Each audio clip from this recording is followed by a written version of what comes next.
Hey everyone, welcome to my channel.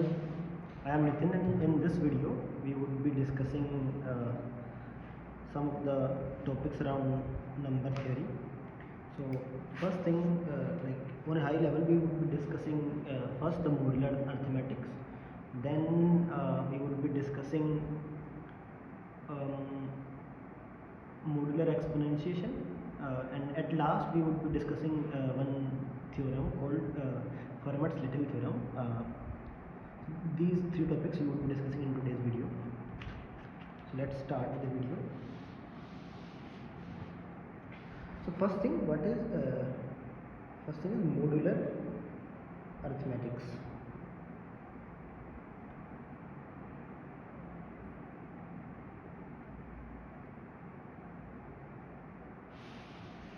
So let's say what happens sometimes is, let's say if we are calculating something, let's say a raised to power m mod, let's say if we are calculating a raised to power m, or let's say we are calculating a raised to power b, and let's say a is of the order, let's say 1000, and b is of the order, let's say 100. Like very hypothetical numbers I have taken randomly. So what would be the range of like a is to power 10? So it would be 10 raised to power 3, and power are multiplied, so it is 10 raised to power 300. So nearly, let's say 10 raised to power 1 contains 2 digits, so 10 raised to power 2 contains 3 digits, so 10 raised to power 10 raised to 10 raised to power 300 would take around 1 digits, right? But we have a limitation in C++ that even if we use long data type, we would be able to store only 18 to 19 digits in let's say this is the data type which can store the longest values. Still we would be only able to store 10 raised to only 18 to 19 digits. So how we would be storing these big numbers? So to simplify this use case, what we do, so let's say our program produces some result, right, which is very big, and there is some actual answer for let's say the problem setter has written its their code, and they've found the answer. So let's say based on those test cases, we know what should be the answer, and we generally compare whatever we got from our code with this, and then if there is a mismatch, then we'll get wrong answer, or if they exactly match, then we would get accepted answer, right? So in this case, we would not directly comparing these two results, but instead what we would be doing is we would be taking mode with some number. So let's say we know whatever the result was, we know its mode, and we just need to calculate the result, the modulated value of the result. What it means is, so whatever is the result, we need to mode it with some number. And why we are doing this? Because let's say there is one property of mode, that let's say if we are taking mode with some number m, then the values would be lying from 0 to m minus 1, both inclusive. So, and if we choose m, so that m is around 10 raised to power 9 of this range, then our answer would be fitting in 9 digits, and we would be able to compare it with final result. So this is the core concept. This is the let's say core problem which arises when the numbers are too big, and then we at every step we take let's say instead of comparing the final results, we compare the modulated value. So let's say if two numbers are same, answer 1 and answer 2, and we need to compare, instead of directly comparing these two, I would be comparing mode m. This is the final the expected value, and this is the produced by our code, and we would be comparing this. So let's say if answer 1 is equal to answer 2, then their mode would be equal, but in case the modes are equal, it is not guaranteed that those two numbers will be same. So something like, let's say 12 or 14, and if we are taking mode with 2, then both will get mode as 0, but they are very different numbers, right? So this is one issue with modular arithmetic. So like we might not be accurately judge the output, but let's say if we take very large m value, then this the value, like the modulated value would lie in this bigger range, and then the chances of let's say this is the best thing we could do to avoid those cases. So let's say if m is very small, then there would be too many false cases. By false cases, what I mean is two numbers are different, but their modes are same. So let's say this is false. Let's say we get some false accepted answer in this case. To minimize those cases, we take this m as big as possible. Let's say if we can store 2 raised to power 9 in int, then let's say around 10 raised to power 9, if I take m of this order, then this range would be very high, and then the chances of false results would be very small. So this is the bigger picture, let's say, where modular arithmetics fits in. So to solve this problem of answers being too long, we are taking modes, and this is let's say the concept of modular arithmetic. So we would be discussing a few properties of modular arithmetic. So let's say I need to find let's say first is addition property.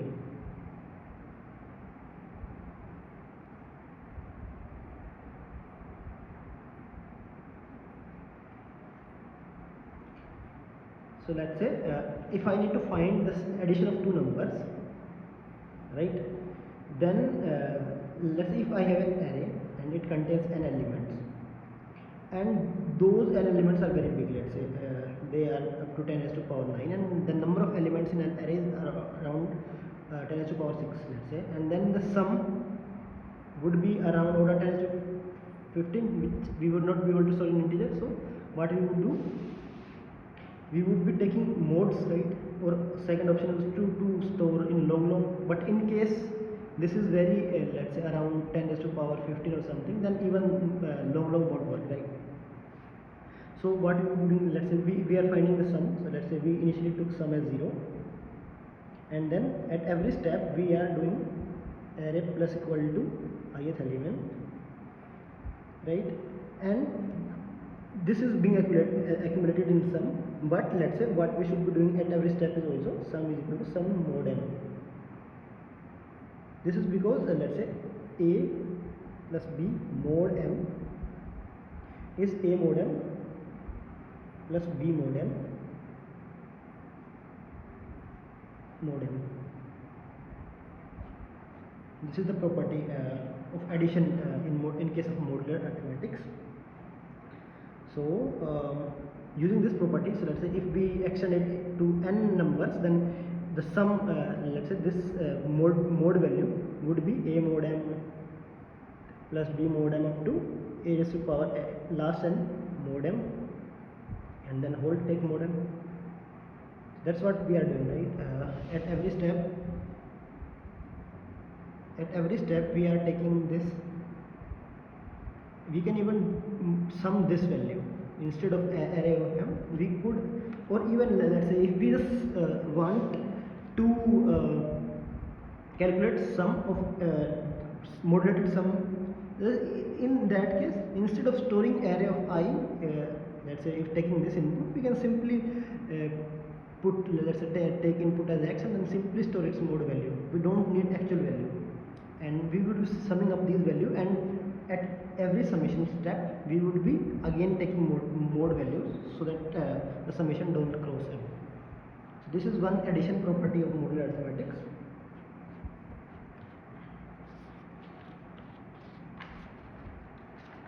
Now coming to subtraction or difference.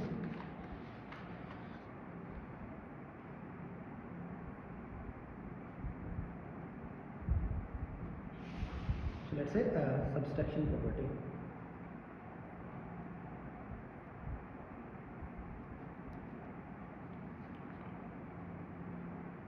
So if this is let's say we need to find something like let's say mode of difference of two values, then what it says is, let's say a mod m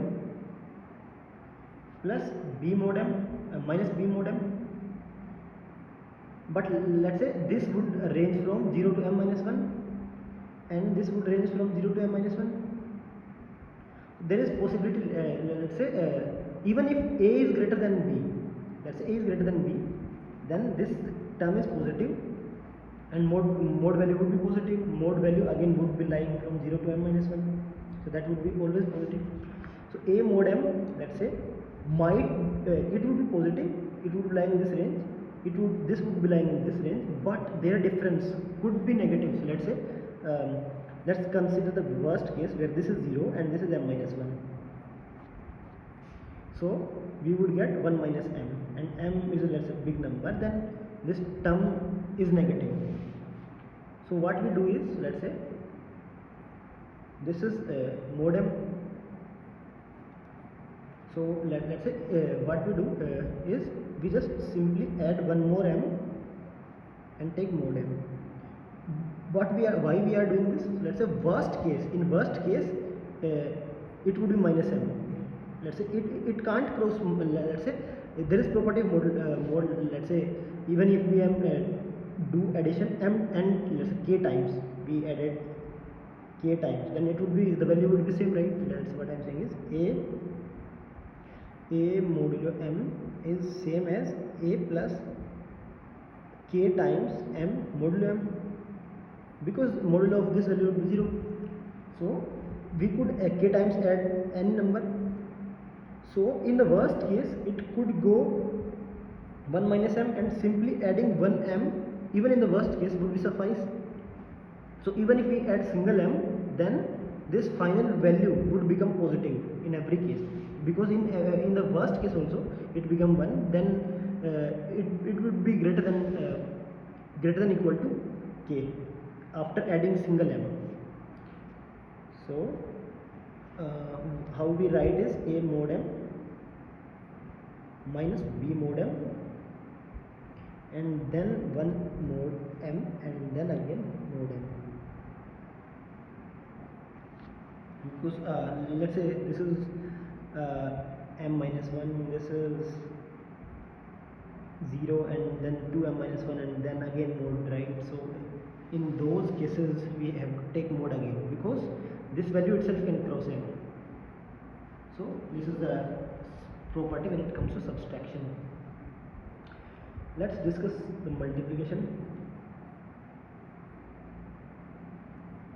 So what it says, a mod,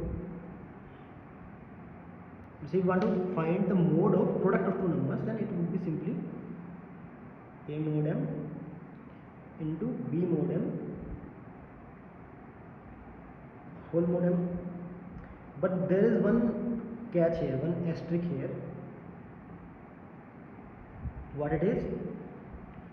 Let's say this would be from 0 to m minus 1. Let's say m is very big number, up to 10 raised to power 9. This would be 10 raised to power 9, and in the worst case they might overflow, right?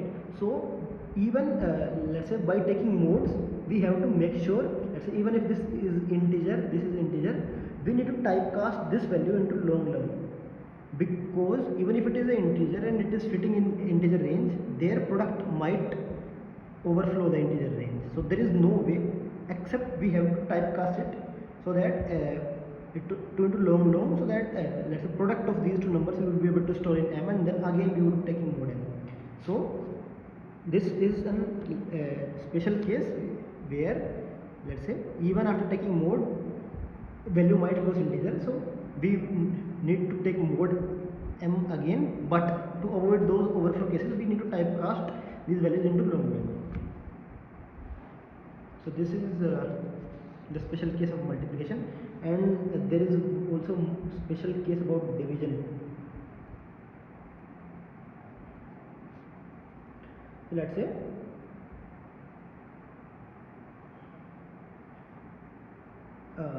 a by b mod m.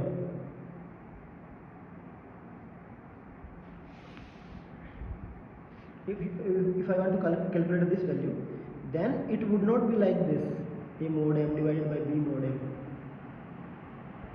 This is the special case with division. What it would be is a mod m into b mod m again mod m. And this is special term, that's a b raised to power minus 1 mod m. And this is called multiplicative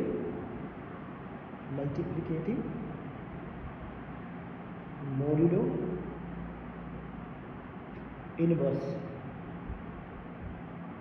of b with respect to m.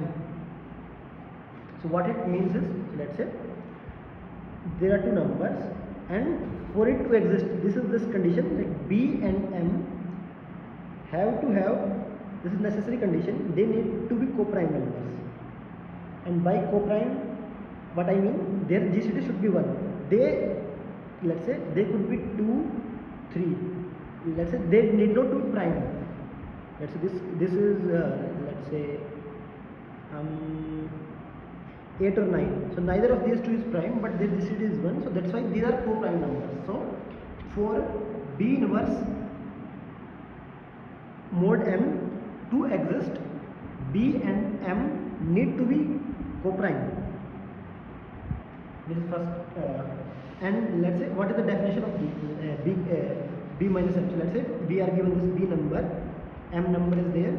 So b, let's say we need to find certain number x, is that b into x mod m is 1, and that number is called b inverse mod m. M, b are co-prime, and this number we need, let's say what we could do is, let's say we could simply iterate.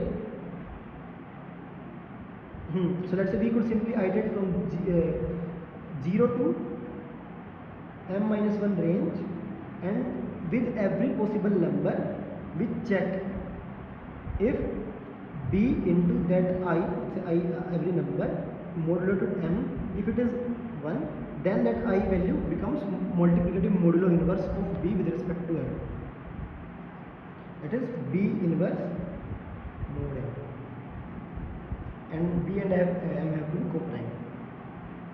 So let's say now if we want to find multiplicative modulo inverse, then one of the basic ways is to iterate from all i's going till m, and then check if this product, if we are taking this product like mod value of this product, and if it is 1, then we can find that number, but that would lead to linear time complexity of m, and that, let's say that would not be feasible for most of the cases in competitive programming. So we need a smarter way, let's say, which give this multiplicative modulo inverse in very quick time. So to find this, now we would be able to use Euclid's extended division, like extended version of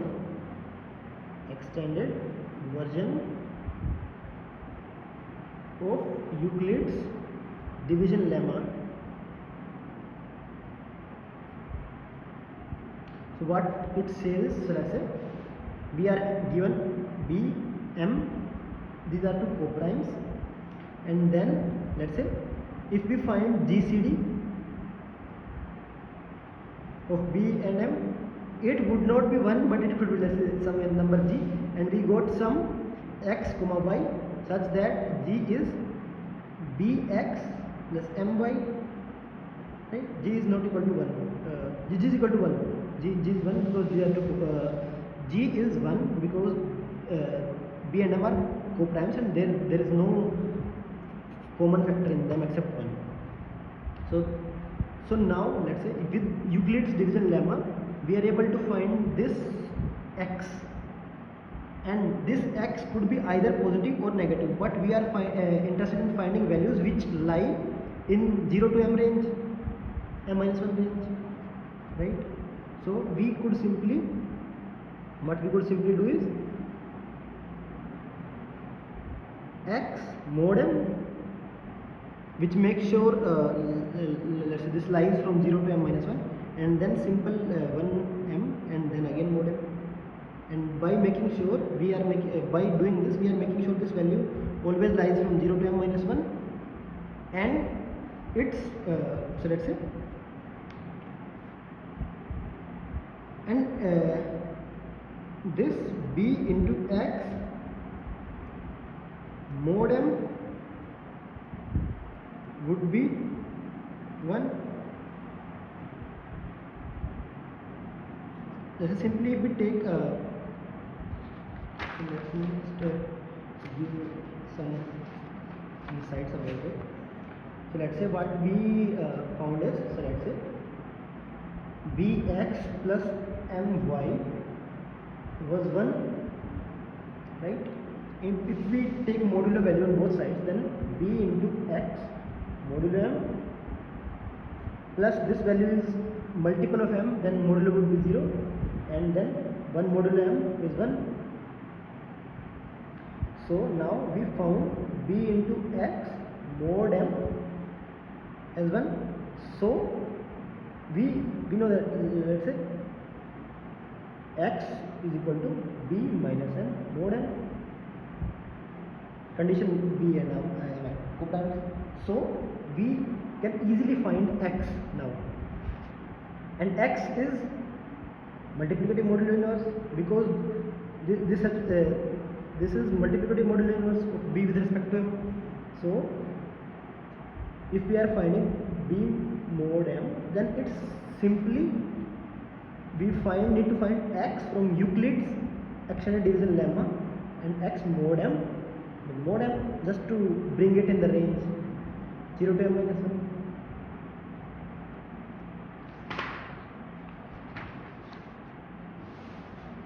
Okay, so this was let's say the special case about division, which states if a divided by b, we want to calculate this value, then we have to do this a mod m into b inverse mod m, again take a mod m. And how to find this? Using Euclid's extended division lemma, x mod m plus m mod m. Okay, so I guess it's all about modular arithmetics. That's all we need to know. And also there is one more one special theorem. Let's discuss that. Fermet's little theorem.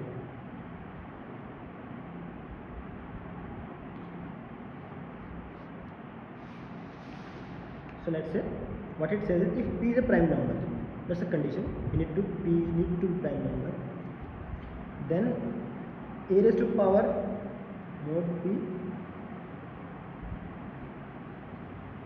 this is the theorem proposed by Fermat's this is the statement of Fermat's little theorem.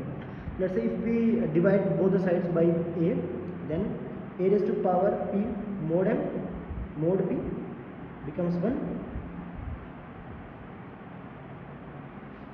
And let's say again if we divide both sides with a again, a raised to power p mod p,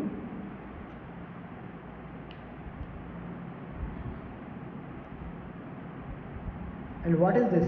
This is multiplicative modulo inverse of a with respect to p. So what we got this result is multiplicative modulo inverse of any number p with respect to a prime number. Let's say m in this case is prime. This is a hard condition for this is p need to prime. So in most of the competitive programming problems, like the number with which we want to take mode, that would be prime number. So we would be directly able to calculate p a inverse mod p using this formula, a raised to power p minus 2 mod p, provided p is a prime number. So we let's say when it comes to division, we need to make sure we are calculating multiplicative modular inverse of a number with respect to that mode value. Let's say the way how we would be finding this would be to use this extended division lemma, and that would be taking some, let's say, O of log n time. But if m is prime number, if we are given, let's say this number is prime number, then even we don't need this Euclid's division lemma. We could simply find a raised to power p mod p, and that would be our multiplicative modular inverse of a with respect to p, p being prime number. So that's very handy theorem, yes, for much detail. Okay, and at last we would be discussing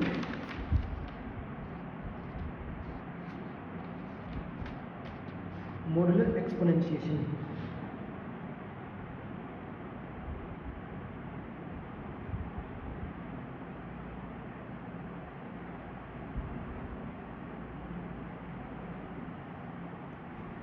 Again, what is modular exponentiation? So let's say if we need to find a raised to power b mod m,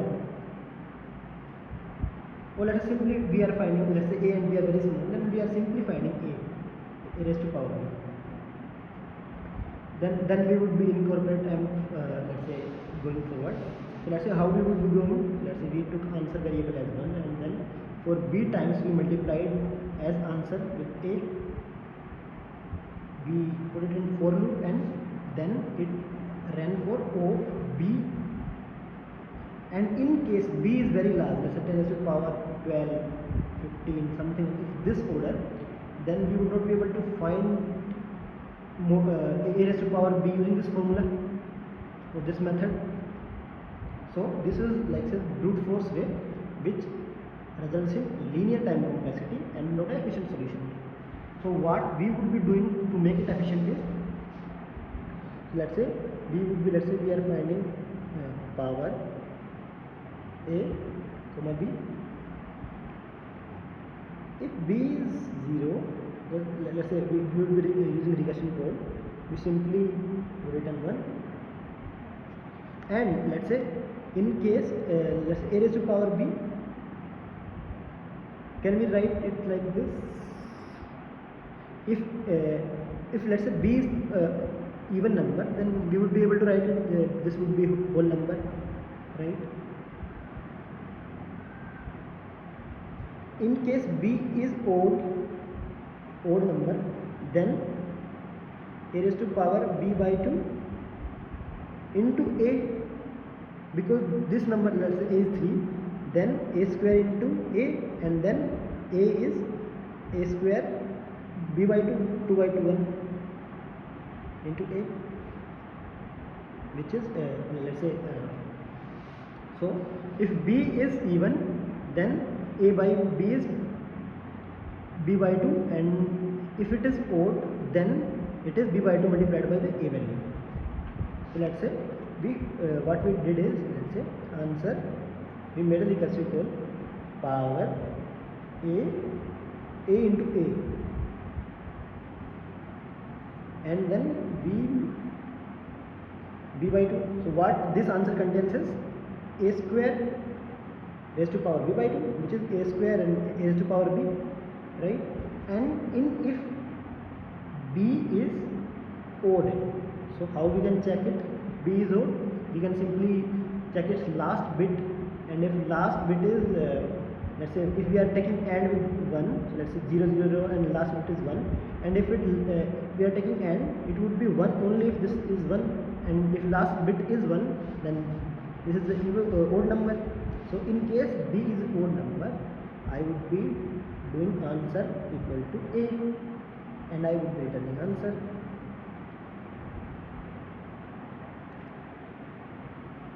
Right? So this is the recursive code, and let's do time complexity analysis. Then we will incorporate mode value in this formula as well. So let's say we were finding a raised to power b, and we reduce it to b by 2 in one code. Again in the next code it will reduce to b by 4, b by up to, let's say b raised to power in nth code it would at last it would be 0. Let's say at one step it would be 1, and then it divided by 2, then it would be 0. So in case at one step it would be, let's say, 1 or 0. Let's say if at one step it is 1, so b is equal to 2 raised to power k. Let's say it is 0, it reduces to 1 after k steps. So k is taking logs both sides. K is log to the base b. So we would be going till this much depth, and in this recursion call what we are doing no calculation except making these calls, right?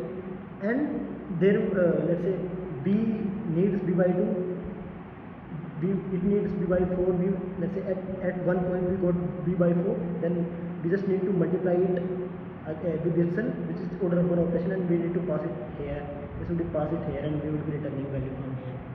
So we are doing no calculation except making this function call, and the function call will be going till log b depth.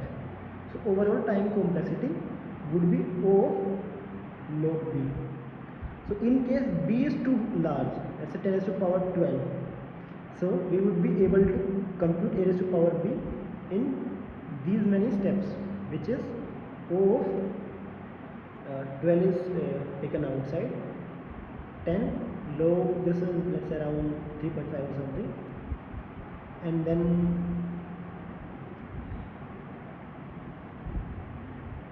something around 42, let's say around 40 steps.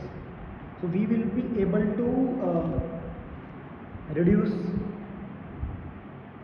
the time complexity from 10 raised to power 12 operations to just 40 operations using this modular exponentiation technique, right? So instead of let's say if we are finding a raised to power n, instead of going order of n complexity, we just move to order of log n complexity. So let's say instead of a raised to power b, I am finding a raised to power mod n now, because again a, b can be used, so there is no point we would be finding a mod b, a raised to power b, we will simply finding a raised to power mod m. So at every step we would be taking mod m, as we discussed, because of modular multiplication property. Let's say answer we got this, and what we need to do now is a cross a. If a is bigger than m, this might cross the limit, so we need to make sure this is modulated, right? And answer, again after calculating answer, we need to make sure it is modulated. So at every step we make sure we are taking proper modes. So let's say a by 2, if we are making is multiplying it, then at every step we are taking mode of it. So by that's how in modular exponentiation we discussed how we can find power, then we simply find a better way which used log n complexity to find powers, and then we incorporated mode in that. So now with bigger a and b, let's say b is used, then we have to find mode value. There is no point finding a raised to power b. Then the time complexity, nearly 40 operations, I would be able to find this value. So this was around, this is the recursive version of this.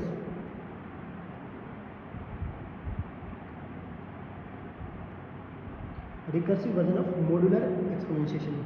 Now let's discuss the iterative version as well, just for the understanding how we would be building log n iteration. So simple iterative solution is log n complexity, or let's say if we are doing by recursion, let's say a raised to power b, then simply a into a raised to power b minus 1, and this could be made by recursion call. So this again takes of log n, and then we optimize this recursion, linear recursion into log n recursion. So now we would be checking iterative solution. Simple iterative solution would be answer as 1, and then multiplying a at every step, and then going into order of n complexity. This is simple iterative solution. Now let's say discuss the log n solution of iteration. So simply let's forget about m for now. I am finding a raised to power b. So we know, so let's say any number would, if we are considering its decimal form, then let's say b would be, let's say considering it in binary form, b1, b2, b3 up to, let's say it contains 8 bits up to bk. So what it would be, b it should be, and if we are converting it into decimal, then b is, let's say 2 raised to power 0 into b1, let's say b0 for simplicity, 2 raised to power 0 into b0 plus 2 raised to power 1 into b1 plus 2 raised to power 2 into b2 up to 2 raised to power k into bk, right? So just make sure 2 raised to power b is a raised to power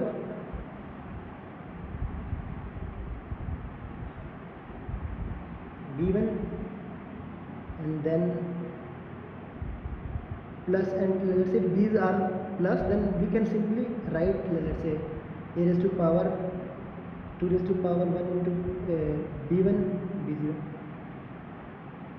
plus into a raised to power 2 raised to power 2 into b2 into a raised to power 2 raised to power 3 into b3, right?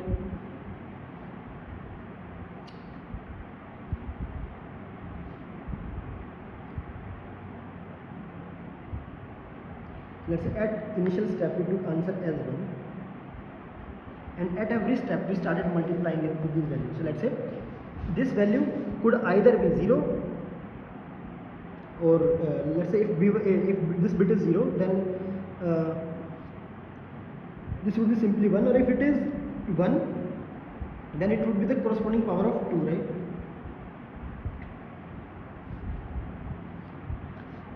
So let's say we just check for b, let's say we initialize answer and we just check the last bit.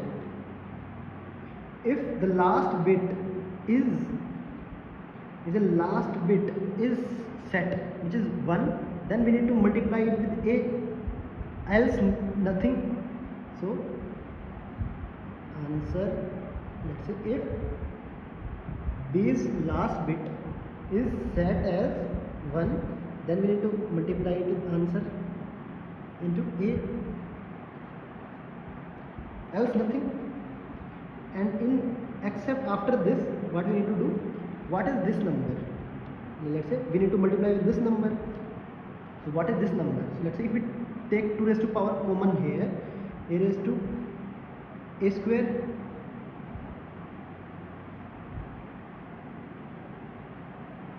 a raised to power b1, let's say we are taking what common, a square, then power would be reduced, a would be 2 raised to power 1 into b2 or something like this. So we need to make sure now this number itself is or we don't need to take this common. What we can write this as, so this is already multiplied, this is a raised to power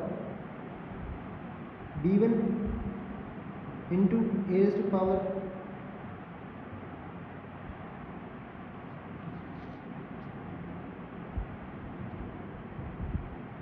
for 2 raised to power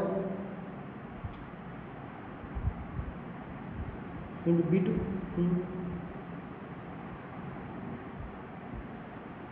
raised to power 0.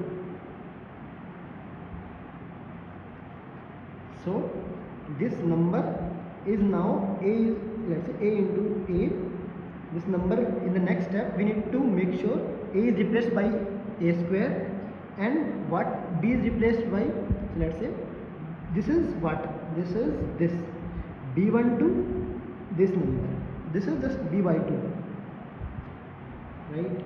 So in the next step, let's say what we would be doing is, let's say we are running a while loop which runs for forever, let's say, and we would be stopping at some point.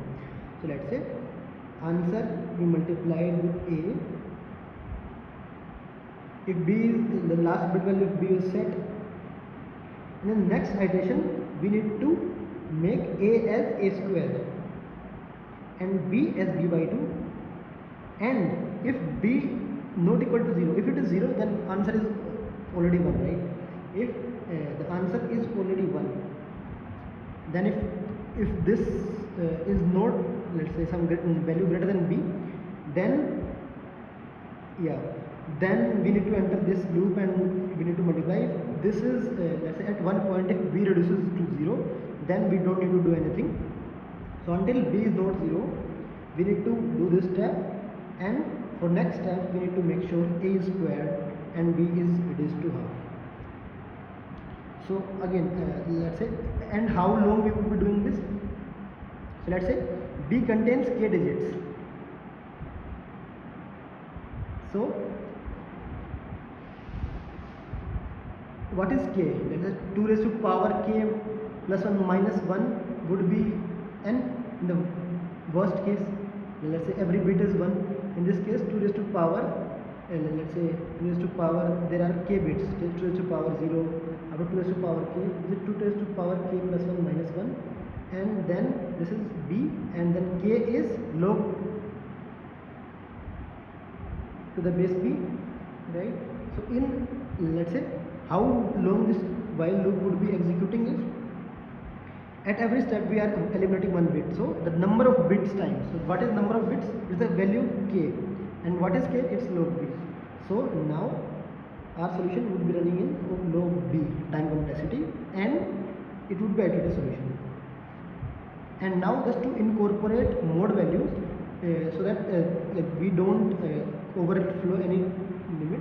Let's say answer is already 1, there is nothing. At every point when we are multiplying, we need to make sure we are modulating it. Even let's say mode here, and answer is already taken at mode, so we don't need to answer mode at answer. Let's say a mode m and then this. If m is in integer range, let's say smaller than m or something, a, then this will be skipped. So this is all about modular exponentiation. Let's say finding a raised to power b in log b time. So this is modular exponentiation, and this very I just want to cover very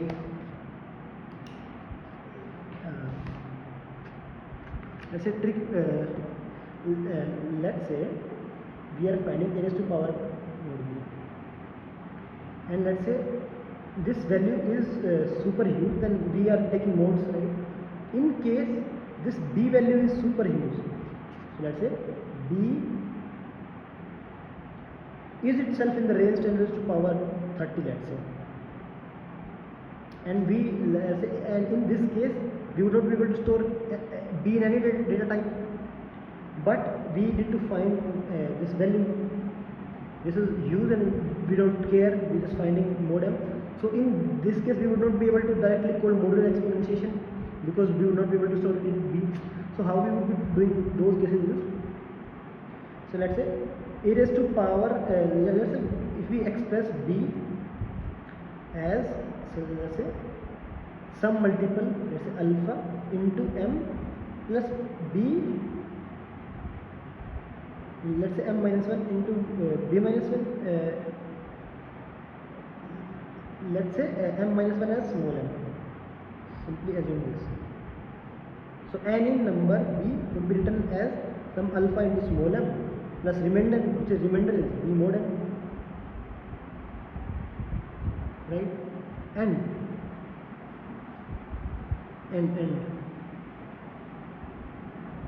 what we know using Fermet's little theorem is a raised to power p mod p is a. So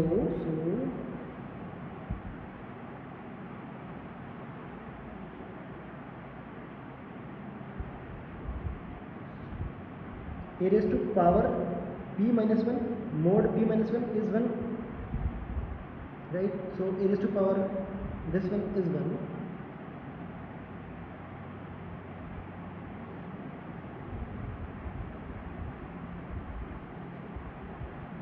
So let's say how we can write is a raised to power b mod m is a raised to power alpha plus b mod m mod capital M. And what is this value?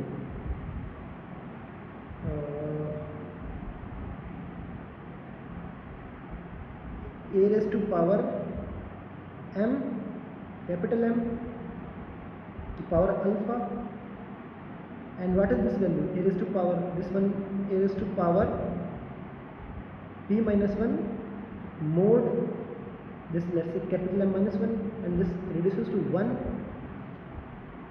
and if this is 1 then it will reduce to a raised to power b mod m small m capital M. So it finally will reduce to a raised to power b mod m minus 1 mod m.